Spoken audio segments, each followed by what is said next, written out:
اعوذ باللہ من الشیطان الرجیم بسم اللہ الرحمن الرحیم ولا تقتلوا اولادکم خشیة املاق نحن نرزقهم وإياكم ان قتلهم كان خطأ كبيرا۔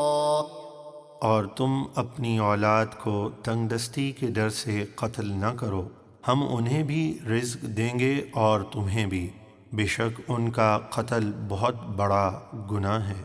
ولا تقربوا الزنا انه كان فاحشة وساء سبيلا۔ اور زنا کے قریب نہ جاؤ، بے شک وہ بے حیائی ہے اور بہت ہی برا راستہ ہے۔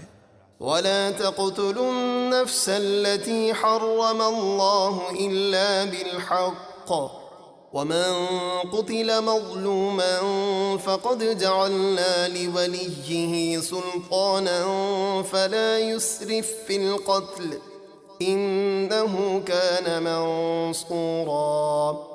اور جس جان کے قتل کو اللہ نے حرام قرار دیا ہے اسے ناحق قتل نہ کرو، اور جو ناحق قتل کیا جائے تو بے شک ہم نے اس کے وارث کو قاتل پر قابو دیا ہے۔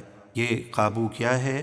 چاہے تو اسے معاف کر دے، چاہے تو دیت لے لے، چاہے تو قصاص لے یعنی خون کا بدلہ خون، اور حاکم کی اجازت سے قاتل کو قتل کرے اور اس کا مثلہ نہ کرے یعنی اس کے ہاتھ پاؤں ناک وغیرہ نہ کاٹے، اور قاتل کے سوا کسی اور کو قتل نہ کرے کیونکہ یہ حد سے بڑھنا ہے، تو اسے چاہیے کہ وہ قتل میں حد سے آگے نہ بڑھے۔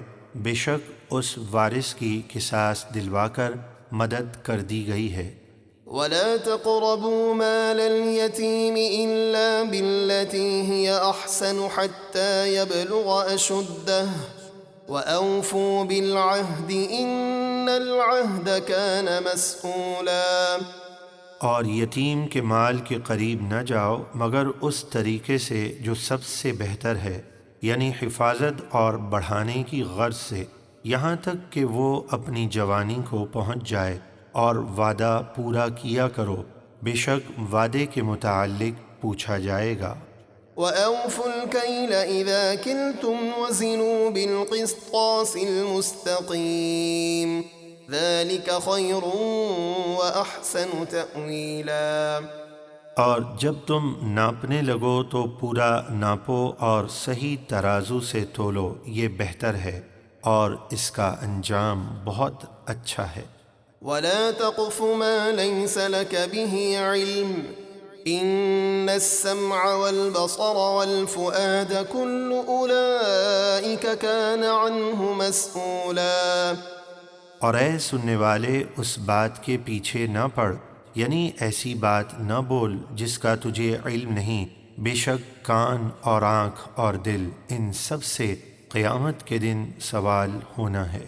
وَلَا تَمْشِ فِي الْأَرْضِ مَرَحًا إِنَّكَ لَن تَخْرِقَ الْأَرْضَ وَلَن تَبْلُغَ الْجِبَالَ طُولًا۔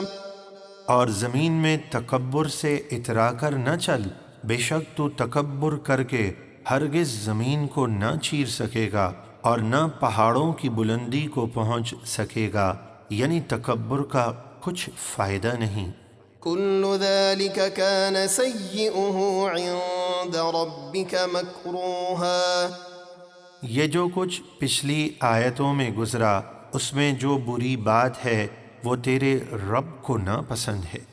ذَلِكَ مِمَّا أَوْحَى إِلَيْكَ رَبُّكَ مِنَ الْحِكْمَةِ وَلَا تَجْعَلْ مَعَ اللَّهِ إِلَٰهًا آخَرَ فَتُلْقَىٰ فِي جَهَنَّمَ مَلُومًا مَدْحُورًا۔ اے محبوب، یہ احکام جو ذکر ہوئے حکمت کی ان باتوں میں سے ہیں جو آپ کے رب نے آپ کی طرف وحی فرمائیں، اور اے سننے والے اللہ کے ساتھ دوسرا معبود نہ ٹھہرا ورنہ تو جہنم میں ملامت کیا ہوا دھکے کھاتا ہوا پھینکا جائے گا۔ أفأصفاكم ربكم بالبنين واتخذ من الملائكة إناثا إنكم لتقولون قولا عظيما۔ مشرکین عرب فرشتوں کو رب کی بیٹیاں بتاتے تھے۔ ان کی تردید میں یہ آیت نازل ہوئی کہ اللہ کے لیے اولاد ثابت کرتے ہو حالانکہ وہ اس سے پاک ہے، اور اس میں بھی اپنی بڑائی دیکھتے ہو کہ اپنے لیے بیٹے پسند کرتے ہو، اور اس کے لیے بیٹیاں کتنی بڑی بے ادبی اور گستاخی ہے۔ چنانچہ ارشاد ربانی ہے، کیا تمہارے رب نے تمہارے لیے بیٹے چن دیے ہیں اور اپنے لیے فرشتوں سے بیٹیاں بنا لی ہیں؟ بے شک تم گناہ کی بہت بڑی بات کہتے ہو۔